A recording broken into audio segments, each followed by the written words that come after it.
Hello, everyone, and welcome to the Evolve with Emily show. I am your host, Emily Hayden, and in today's episode, I have a fellow Phorm athlete here in Houston, Texas.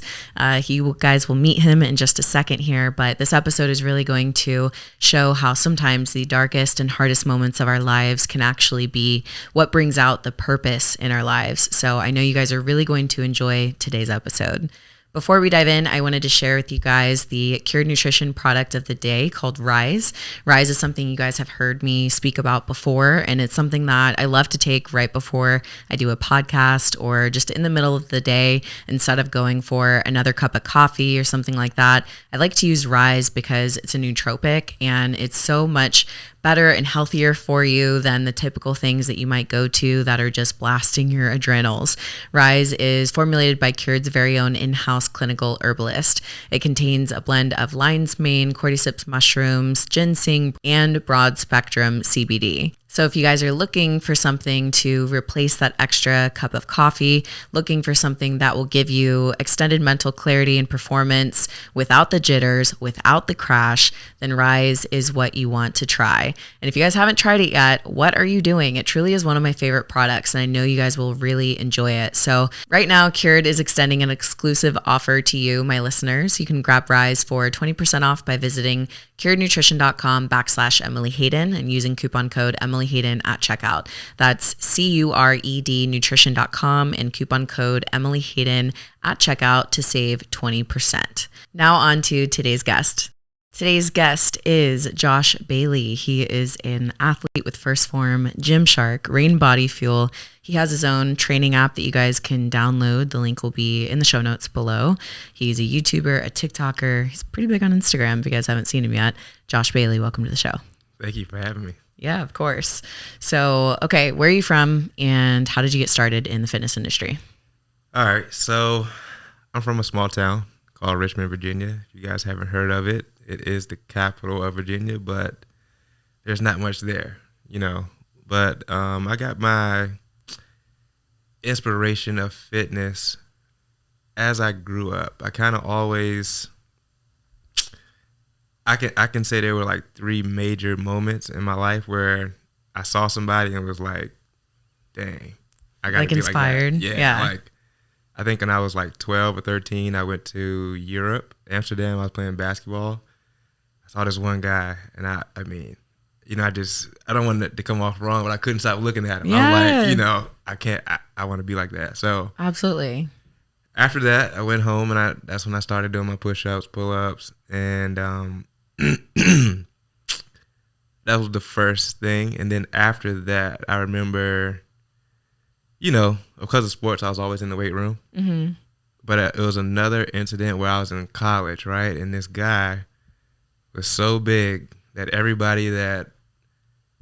got the ball and everybody just moved out the way. Shut up. I've never seen that. And I was like, you're like, that's all I got to do is get big. The intimidation of his size just made everybody like scared. Yeah. So the respect level there, right? That was the second time. Third time, after college, I moved to New York, and the dude's arms were so huge. It was like he was curling like, I swear it was like 80s. This is in the gym, 80s. Yeah, this is in New York now. Like when I moved there, that's when my passion grew because of the electricity of the city. Wow. You know, everybody's in shape, everybody's moving.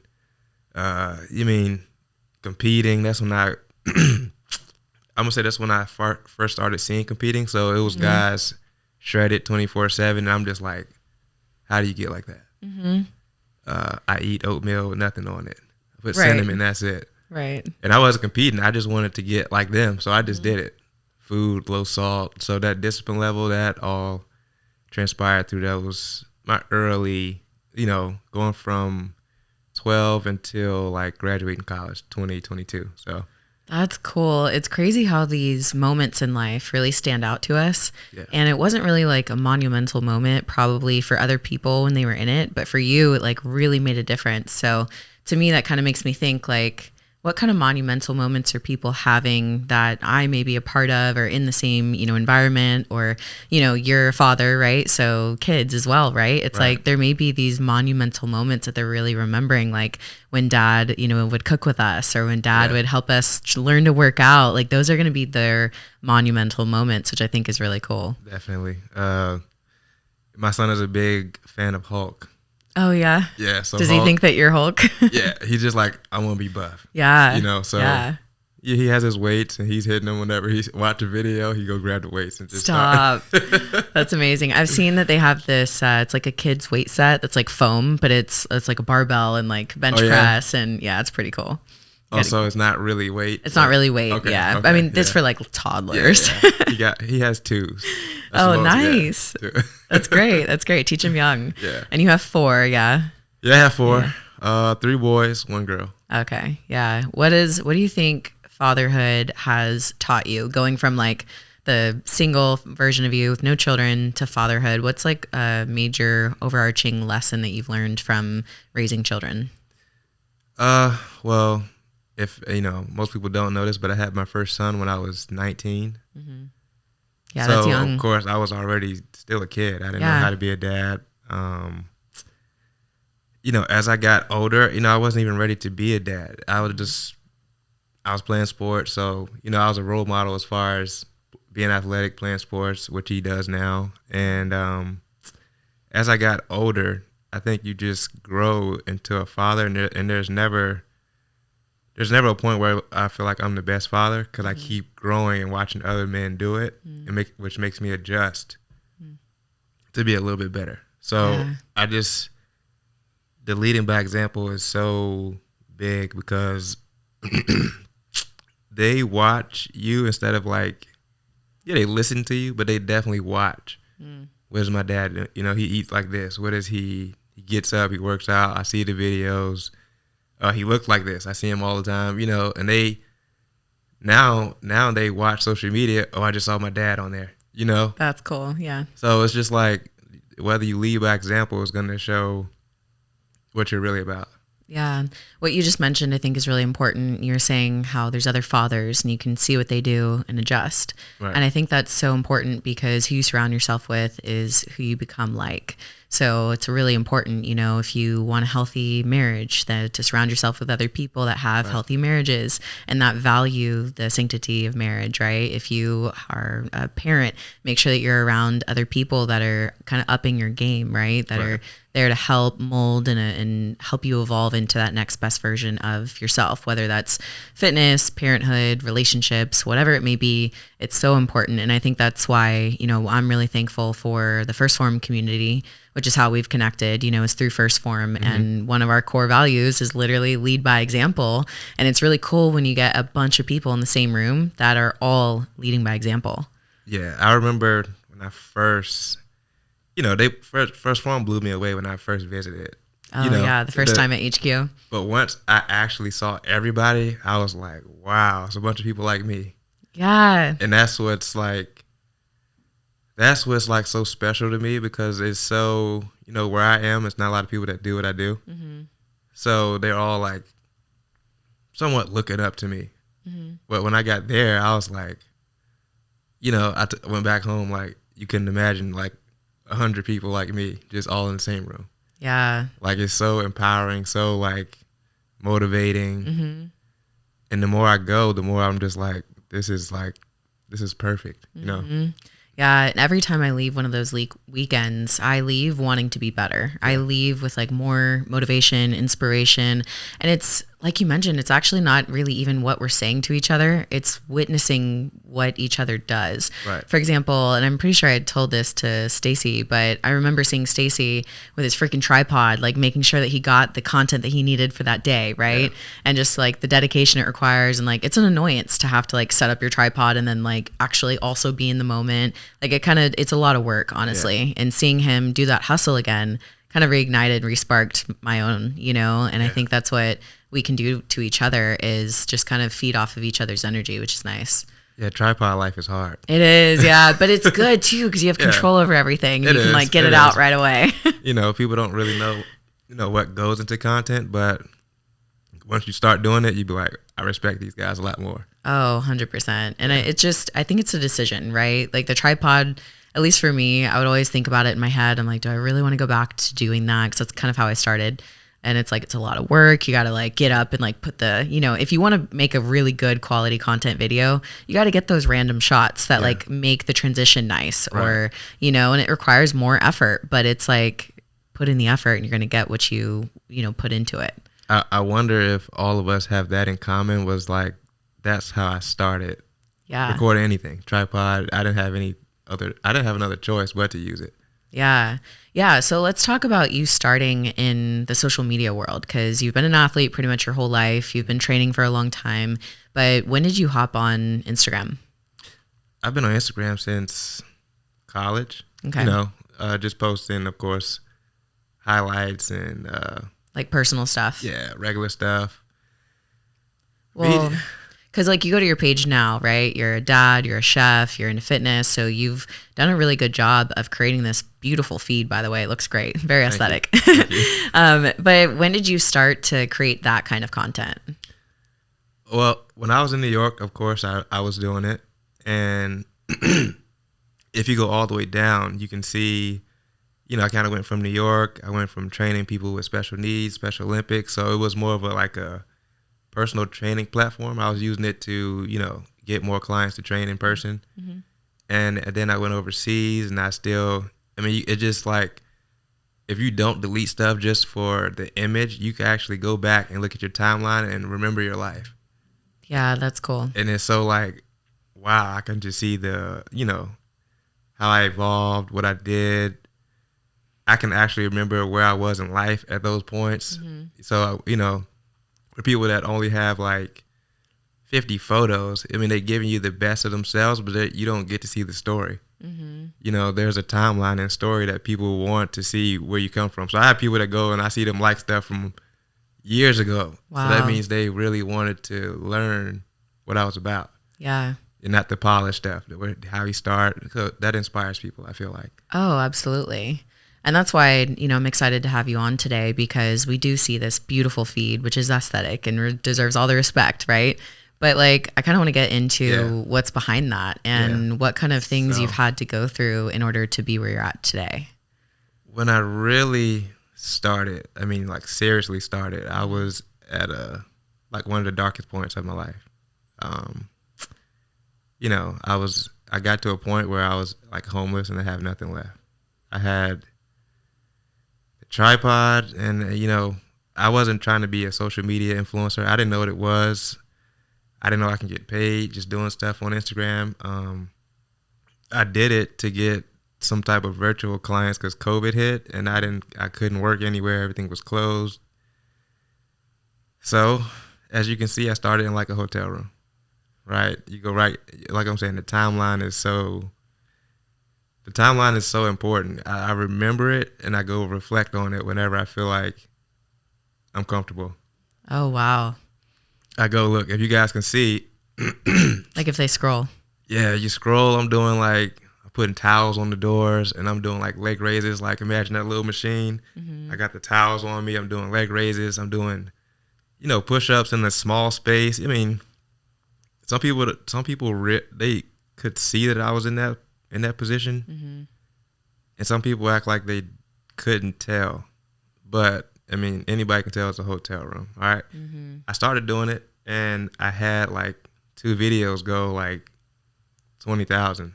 Oh, wow. And I was like, they like this. They like this. So I'm going to just keep doing it, And I had some people that I look up to like Lecrae. Lecrae followed me. No way. Big inspiration. That's cool. Yeah. I love him. He's one of the people I look up to because he made it where he is, but it's all about God, mm-hmm. And that's what that was like. Of course, any other celebrity would be nice, but just that is in that lane. I feel like I was gravitating mm-hmm. to him because I don't want to give off the wrong imitation to people, mm-hmm. So that happened. I got my first sponsorships. I kept going. I thought I was I was making like $150 off of it. Yeah, that's awesome. But I mean, when you're in that position of being at the lowest point of your life, Yeah. I feel like, at least I remember what that was like for me. It gave me hope. I was like, oh, there's something here, Yeah. right? It's not even about the 150. Like, cool, I can like pay something with that. Yeah. But it's like, oh no, like this shows me that I've got it. And if I've got it, I got to keep going, right? Yeah. I mean, when people don't understand darkest moment, I had like less than $10 in my account. Less than $10. Yeah, less than 10. I don't remember the exact number. I just remember one day, like, how am I gonna pay for this the next day? I have Wow. 3 kids. I didn't have 4 yet. It was me and my wife, my son, and my daughter. So all of us in one room. Wow. I lived in a hotel room for almost 2 years. I would say I was homeless for almost 1. The second year I was like unstable, and I didn't know what I was gonna do. Mm-hmm. So what inspired me the most is I was telling you the story, but I want people to know that I'm like a real person. I'm not hiding anything. Mm-hmm. I feel like it'll be better if you can relate to someone. I'm not perfect, so this all started because I ended up in jail. Mm-hmm. I ended up in jail, and I know you guys might try to look up. No, I don't have any records. I'm not convicted of anything. No felonies, nothing at all. So I'm there, and the first 3 days, I couldn't eat. I couldn't eat any of the food. Like, I'm eating the bare minimum because I'm allergic. Mm-hmm. It's nasty. I'm in shock. So that's what I was telling you. I learned intermittent fasting because I had no choice. Yeah. So that's when I looked and said, oh, that's how this works. So you just don't eat for a few hours, or you don't do this. I didn't do any cardio. I didn't do barely any working out, but I lost I lost 18 pounds in 7 days. Wow. So I went from kind of big to extremely lean, So after those 3 days, all right, I get transferred to this other penitentiary. Mm-hmm. And I'm like, oh my gosh, I'm living it's not a fairy tale. It's just something that you fear. You see it on TV, but you never think I would experience it because I've never done anything in my life to get in trouble. Right. So I go and filling it out. Of course, I haven't done anything in now like 4 days. So the 5th day, started doing push-ups. Started push-ups, whatever else I can do. Mostly push-ups because I didn't have the creativity or tools to kind of be comfortable enough there to just go and do anything. Mm-hmm. So I started with that. Then I have people asking me, hey man, how you get so big? What are you doing? What do you do outside of here? I tell them what I do, and then I'm gonna say around the 5th, 6th day, all right, I had about 40, 50 people working out. Okay. That's insane. We used trash cans, railings on the bar, lunges up the stairs, of course, push-ups. Mm-hmm. People made they have chairs and they have whatever else you have. We put in the corner doing shoulder presses on the knees. They asked me, hey, is this good? Is this a good tool? Can I use this? I mean, it was like, that's when I knew this was what I was supposed to do. Wow. I just got chills. Like, you just couldn't imagine people looking at me in jail, like, where it's a place of darkness, and I was able to be like a light to them. So I know that fitness is more than just about looking good. Mm-hmm. So from working with people with special needs, for them to lose weight, get off of medication, and for them to have like a pure happiness of somebody helping them feel better. Mm-hmm. That was number one. Okay. Then the jail part, another big impact. Number 2. Mm-hmm. And then I'm kind of skipping the part where after the intellectual disability one, I went overseas and I trained people that didn't even speak English. They watched me demonstrate. I started learning the language of kind of, this is how I learned people's body expressions, for them to have pure happiness. Okay, they didn't have that much money. Maybe they couldn't pay for this, but they were so happy that I came to help them. Wow. Like all these three things, kind of like, you have to remember it's not about, of course people want to have likes and engagement, but you have to feel how people react to what you do. We went to Alpha Land yesterday. Mm-hmm. You know, the people that see me and be like, oh, you inspired me. You're so humble. You're so down to earth. You know, what do you expect me to be? Like a, you know, pain in the butt? You know, it's not worth being like cocky. Yeah, yeah. You know, it doesn't. Unfortunately, some people are. Yeah. So I think their experience has probably been that some people are that way. So it's always refreshing when somebody is really down to earth. But that's why I wanted to talk to you, because I didn't know a lot of this stuff. A lot of people listening probably didn't know a lot of this stuff. And then it's like, it makes sense exactly why you are the way that you are. Yeah. Yeah. Humble beginnings. Yeah. No kidding. Definitely makes you better. I would rather have gone through what I've gone through to already have it and then just grow from a big platform. I'd rather start from the bottom. Yeah. Oh, yeah. You appreciate it so much more. Yeah. And also, it's crazy how you're there thinking and feeling that you're in the darkest moment of your life, right? And yet in that moment, you were shown like what you were here for, what you're created for, what your purpose is. So I think that's really cool and can be really encouraging to the listeners who, if they feel like they're in their lowest moment right now, this lowest moment may be revealing something to you that maybe you just haven't seen yet, you know? So did you ever in that moment feel like hopeless, or like, because would you have ever believed, like, imagine the future version of you comes right now to that version of you that's at the lowest moment and is like, hey, by the way, in a few years, you're going to have over 1 million followers on Instagram. You're going to be sponsored by all these crazy brands, like, you know, and paints the picture of your life now. Would you believe it? No, that gives me chills. You know, it gives me chills because whoever's listening and like in that spot, you have to understand that there's a reason behind it. Mm-hmm.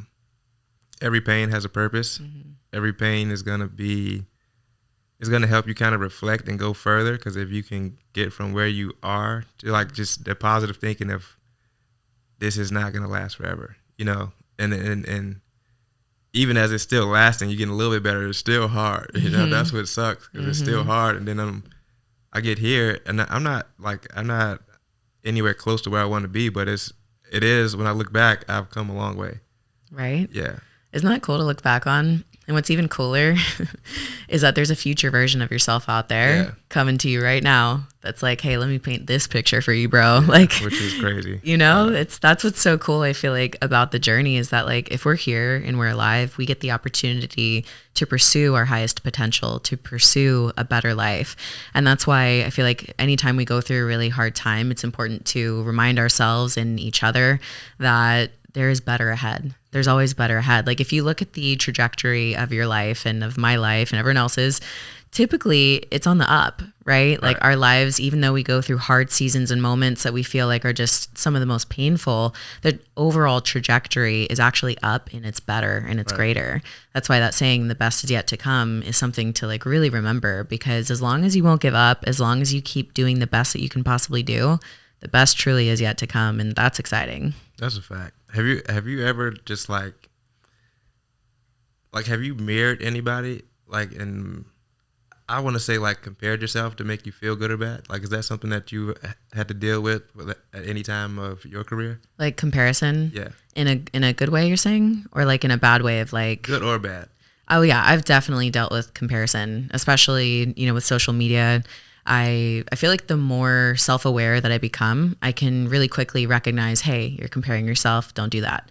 But previously, I definitely fell into comparing, especially with competing. Yeah. You know, because I would compete, and I remember like the baby competitor of me. I've done like 21 shows now, but the baby competitor would like look at the other girls online and make all these like prejudgments before the show, like, oh God, she looks so good, and I'd compare and get nervous. Yeah. And then we go and like the girl can't even pose on stage. Yeah. You know, and I'm like, wow, I wasted so much energy when none of that energy needed to be wasted. That's a huge component. Yeah.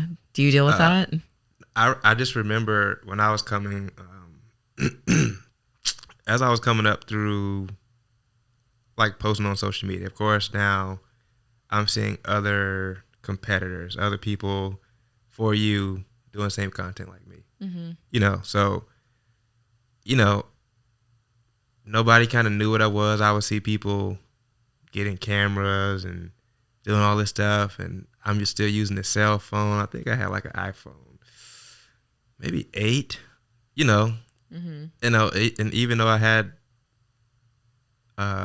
limited resources, I did it anyway, and people still, followed it. But I definitely will look sometimes and be like, damn, I'm not growing fast enough. I'm not doing good enough because I have a family. They're single. They have all the time in the world to. So it's good to reflect on that kind of inner self-talk. And we both know Andy Frisella refers to that as like the inner bitch voice, right? It's telling you all the reasons why, when it's like, shut all of that off and just make no other option. Just say, no, I will get better. Right.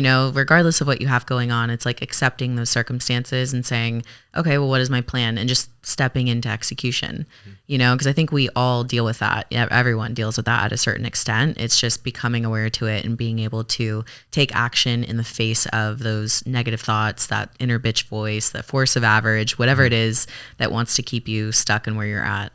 I remember recently, Andy shared something with me, and this stuck with me since what was this? This is not Summer Smash. It was before Summer Smash.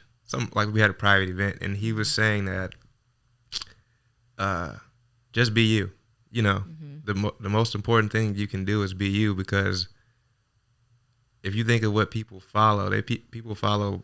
I mean, disgusting as it is, eating like horse manure, like all this kind of crazy stuff. True. Like they have fans, So true. like whatever it is. I don't want to say nothing too explicit on here, like Right. how Andy would say, but Yeah. you get where I'm going. Yes.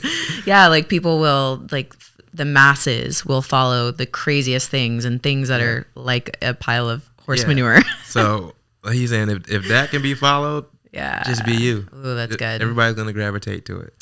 It's a good piece of advice that he gave me a long time ago when I was first working on my social media and I was focusing on growing and I was really seeking to create massive change, right? And he was like, how about you just start with one person?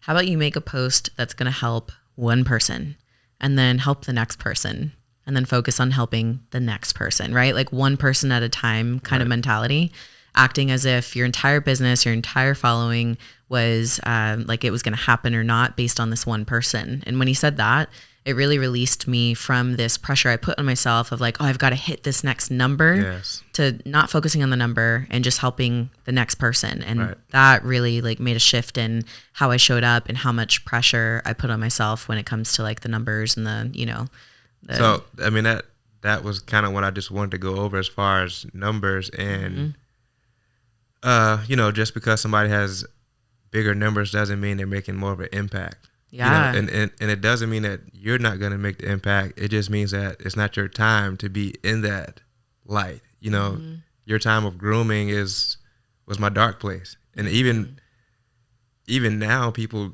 see me, but I feel like I'm still being groomed. Absolutely. Yeah. I'm still not some star that has made it and can't get better. I'm still like, I got a lot to work on, And that's one thing I just want to let people know is timing.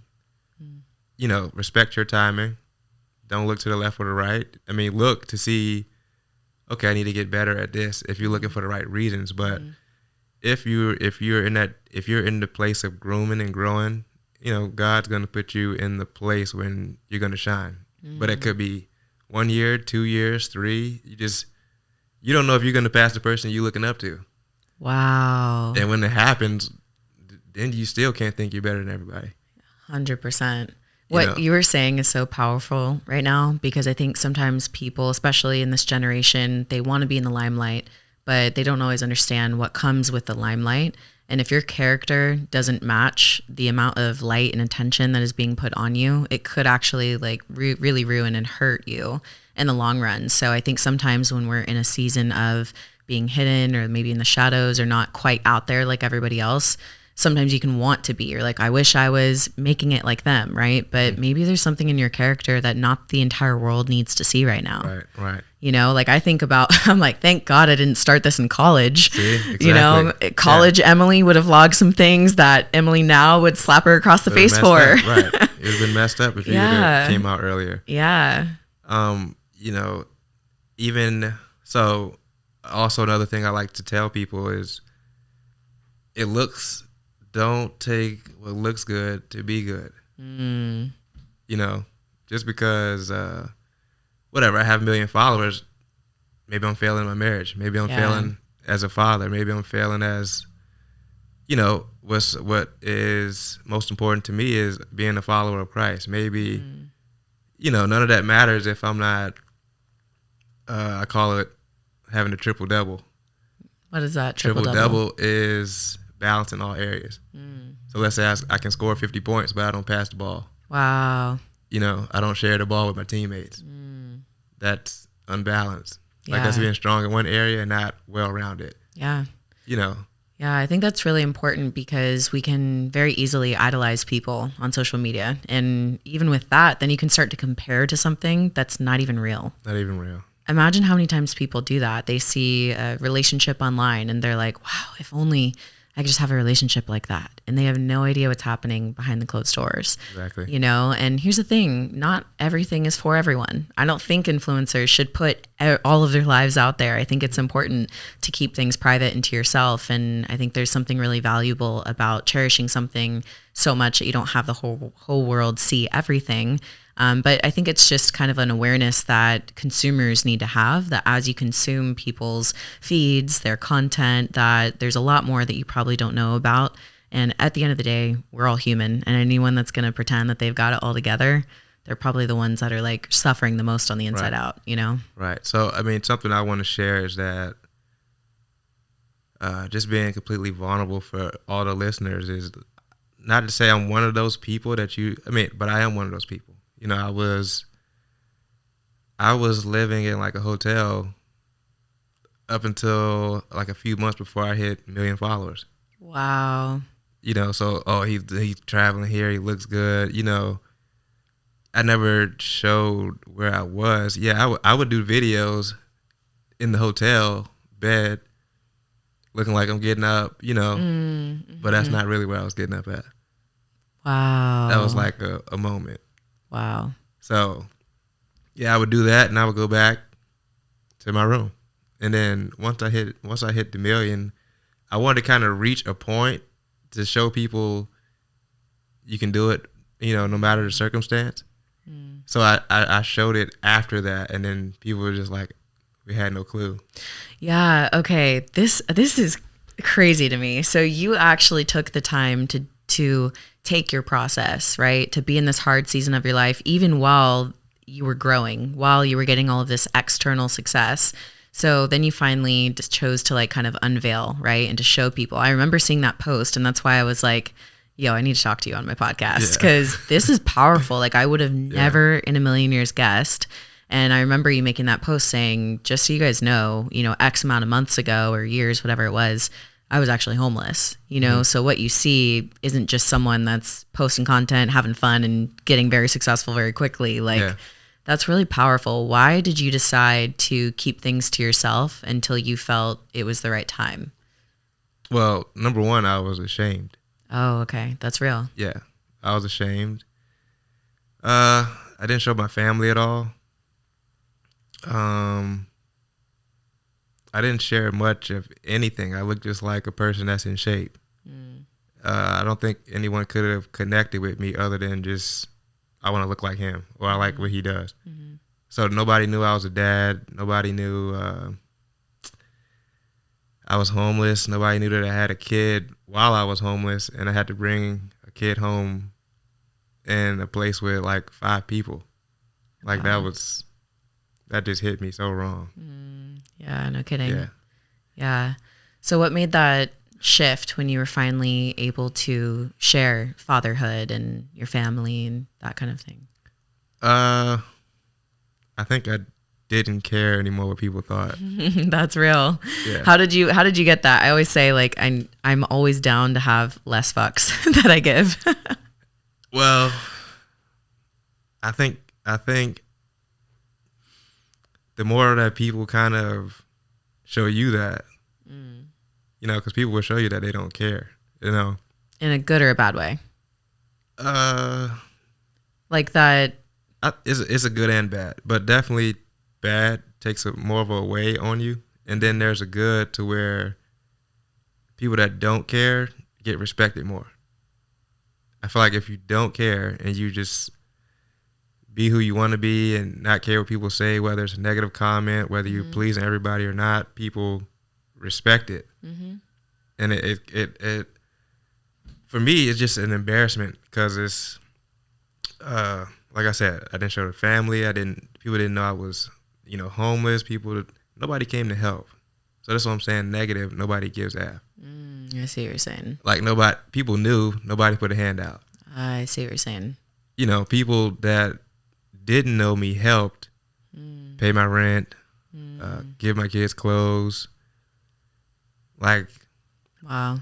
So on the subject matter, I was recently at church and they had a message about giving. And I thought it was really beautiful because oftentimes people think, oh, I can't make a huge impact, so I'll just give when I'm able to give more kind of thing. But the principle really goes back to like Jesus saying, like, what's actually currently in your hands right now?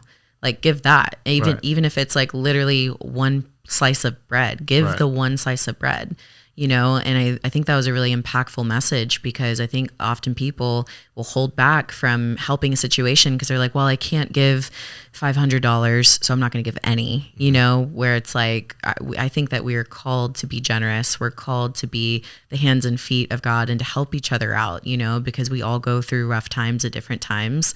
So I think if we can really take that principle of just giving whatever it is that you have in your hand, like God will come through and multiply and do more with what you've given. So you think it's little, but it's actually exactly the amount that person might need. Right. Exactly. I think me going through the situation gave me another purpose to help families and people in need.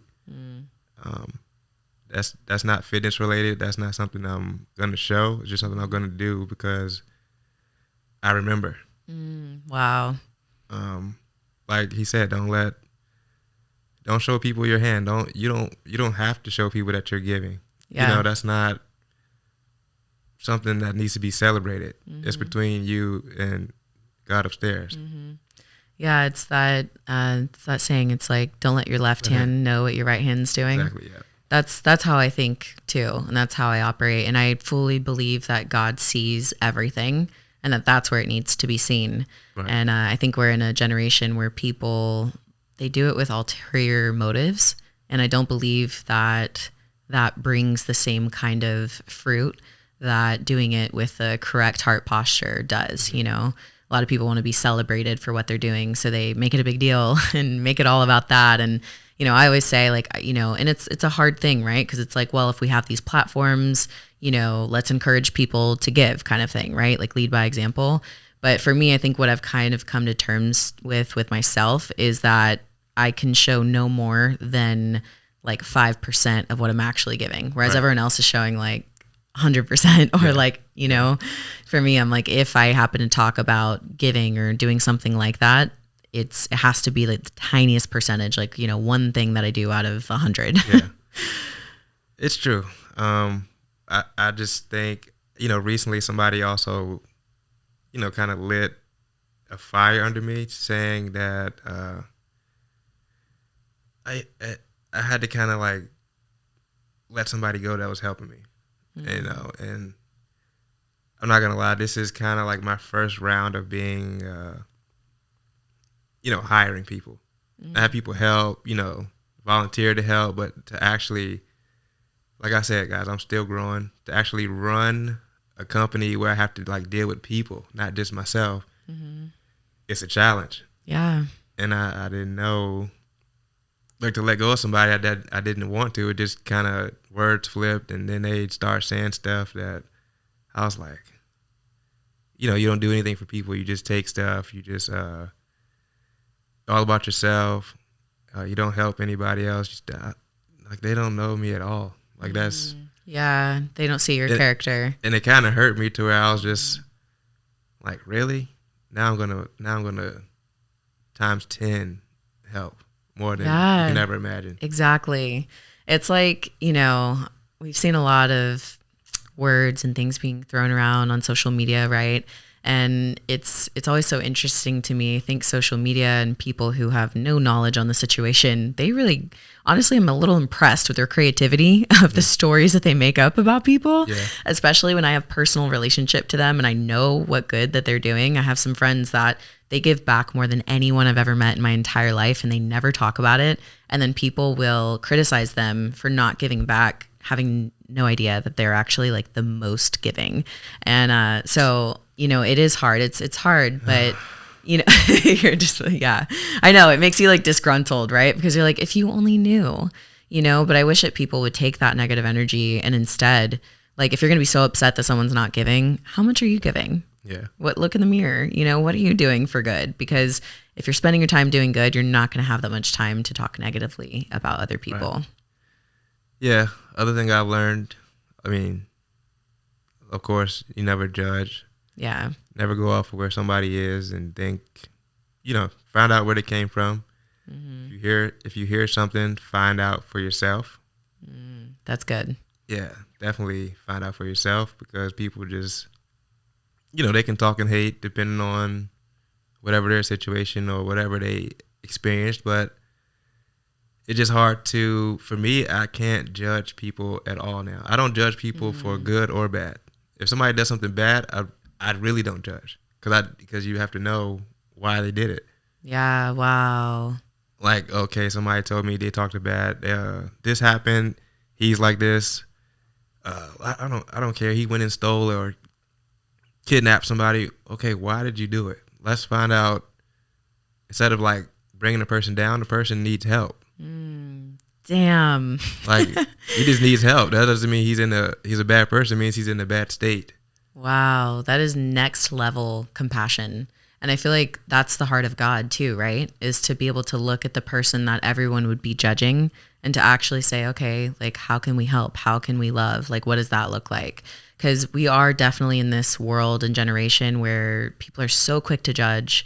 They're so quick to cancel people out, not realizing, like what you're saying, if that person is acting a certain way, maybe they're struggling. Right. Maybe they need someone to like show them the way or to help them or to give them resources. So I think that's like definitely the next level compassion that you don't hear a lot from. Yeah. I only know because I've been through it. Yeah, that's good. And that's the thing too. I feel like, sometimes I have thought in my mind, like, why have I gone through some of the things I've gone through, and that question used to kind of plague me. And then I realized, given the position that I'm in, that you're in, we're able to reach a lot of people. Yeah. And the more experiences that we have, it gives us more compassion, more understanding, more perspective. We're able to speak to a wider group of people. Like, imagine had you never experienced any of that and you were just an athlete, and then all of a sudden you started posting, and then all of a sudden you just have this like, pretty easy, perfect life. Right. You wouldn't relate to a lot of people, but right now the people that are listening, there's a lot of people that can relate to you and your story. There's probably people right now that just got a sentence or just got something, and this is sparking something inside of them. And I think that's really powerful. It's like you had to lead the way. You had to literally go and do it first to be able to look behind you and be like, you're good. Like, you're good, bro. Man, goodness. The journey, the experiences,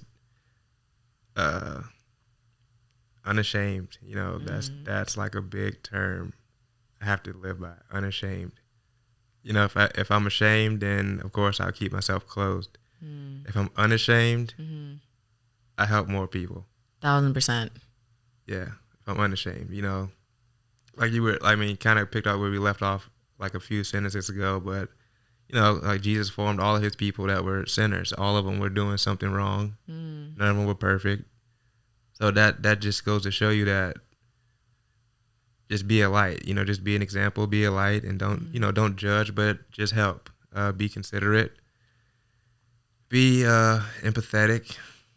Got empathetic. That was one of the words I learned in jail. Is it? Empathetic. How did you learn that in jail? Because I was talking to one of the mates, and he was just like, you need to be empathetic. You're just looking at it from your side. You need to look at it from both sides. Wow. Like you just, if you can understand where the other person is and try to look from their shoes, then maybe you can react or change or see it without doing the things you do. Dang.